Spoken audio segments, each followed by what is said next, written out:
નમસ્કાર ખેડૂત મિત્રો, આજે તારીખ 7 ફેબ્રુઆરી 2025 ને આજની સવારની હવામાન અપડેટની અંદર માહિતી મેળવીએ તો હવે ગુજરાતની અંદર ઠંડીનું પ્રમાણ વધી શકે છે. ગુલાબી ઠંડીનો અહેસાસ જોવા મળશે. ગુજરાતનું હવામાન એકંદરે કેવું જોવા મળશે? પવનની ગતિમાં ફેરફાર થઈ શકે છે. સાથે જ ગુજરાતની અંદર તાપમાન પણ વધી શકે છે. ઉનાળાની શરૂઆત ક્યાંથી જોવા મળશે તેની વિશેષ અપડેટ મેળવીશું. ચેનલમાં નવા હોય તો ચેનલને સબસ્ક્રાઇબ કરી નાખજો અને વિડીયોને લાઈક આપીને શેર કરી દેજો. ખાસ કરીને મિત્રો, ગુજરાત રાજ્યની અંદર ઉત્તર પૂર્વના અને પૂર્વના પવનો ફૂંકાઈ રહ્યા છે, જેના કારણે આગામી 2 દિવસ દરમિયાન તાપમાન 2 થી 3 ડિગ્રી વધી જાય તેવી શક્યતા રહેલી છે. આગામી દિવસમાં રાજ્યના કેટલા ભાગોની અંદર મહત્તમ તાપમાન એટલે કે બપોરનું તાપમાન 35-36 ડિગ્રી આસપાસ જોવા મળી શકે છે, જેના કારણે બપોર દરમિયાન ઉનાળા જેવો અહેસાસ પણ જોવા મળશે. આમ જોવા જઈએ તો અત્યારે છેલ્લા 2 દિવસથી તાપમાનનો પારો ઉત્તર ગુજરાતની અંદર 28 થી 30ની રેન્જમાં જોવા મળી રહ્યો છે. સૌરાષ્ટ્રના ભાગોની અંદર 34 આસપાસ તાપમાન જોવા મળી રહ્યું છે. કચ્છ અને મધ્ય પૂર્વ અને દક્ષિણ ગુજરાતની અંદર પણ તાપમાન 30 થી લઈને 35ની રેન્જમાં જોવા મળી રહ્યું છે. જ્યારે મિત્રો રાત્રિનું તાપમાન 15 ડિગ્રી કરતાં પણ નીચું જોવા મળી રહ્યું છે, એટલે કે રાત્રે દરમિયાન ઠંડીનો અહેસાસ જોવા મળી રહ્યો છે. બપોર દરમિયાન ઉનાળા જેવો માહોલ પણ સર્જાઈ ચૂક્યો છે. જે સિસ્ટમ આવી હતી તે પસાર થઈ ચૂકી છે, જેના કારણે ગુજરાતના વાતાવરણમાં પલટો આવ્યો હતો.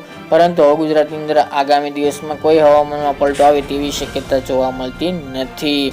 તેમજ મિત્રો, આ વેસ્ટર્ન ડિસ્ટર્બન્સને કારણે હિમાલયની અંદર સ્નોફોલ એટલે કે બરફવર્ષા વધારે પ્રમાણમાં જોવા મળી છે અને આ વર્ષે 8મી વખત આ હિમવર્ષા જોવા મળી છે, જેના કારણે ઉત્તરના તમામ ભાગોની અંદર કડકડતી ઠંડી ફેબ્રુઆરીમાં પણ જોવા મળી રહી છે. જેના કારણે મિત્રો પવનની દિશા બદલાય છે અને ઉત્તર પૂર્વના ઠંડા પવનો ગુજરાત સુધી આવી રહ્યા છે ત્યાં હિમવર્ષા થવાને કારણે, જેના કારણે ગુજરાતમાં હવામાન ખુલ્લું થતાં ઠંડીમાં વધારો જોવા મળી રહ્યો છે અને મોટાભાગના ભાગોની અંદર ઠાર જેવો પણ માહોલ સર્જાઈ ચૂક્યો છે. આમ જોવા જઈએ તો સૌરાષ્ટ્રના ભાગો અને દક્ષિણના ભાગોની અંદર હાલ તો એટલી બધી ઠંડી જોવા મળતી નથી, પરંતુ સામાન્ય જોવા મળી રહી છે. એમાં પણ વધઘટ જોવા મળી રહી છે. પવનો ફૂંકાઈ રહ્યા છે, જેના કારણે બપોરનું તાપમાન ઉંચકાયું છે, જેથી ગુજરાતમાં ઠંડીમાં હાલ તો વધઘટ પણ જોવા મળી રહી છે. પરંતુ મિત્રો, આ વર્ષે શિયાળો લાંબો ચાલવાનો છે. હવામાનની આગાહી પ્રમાણે 15 થી 20 ફેબ્રુઆરીથી ઉનાળાની શરૂઆત થાય તેવું અનુમાન છે. જ્યારે નિષ્ણાંતો કહી રહ્યા છે કે ફેબ્રુઆરી પૂર્ણ થયા બાદ એટલે કે 10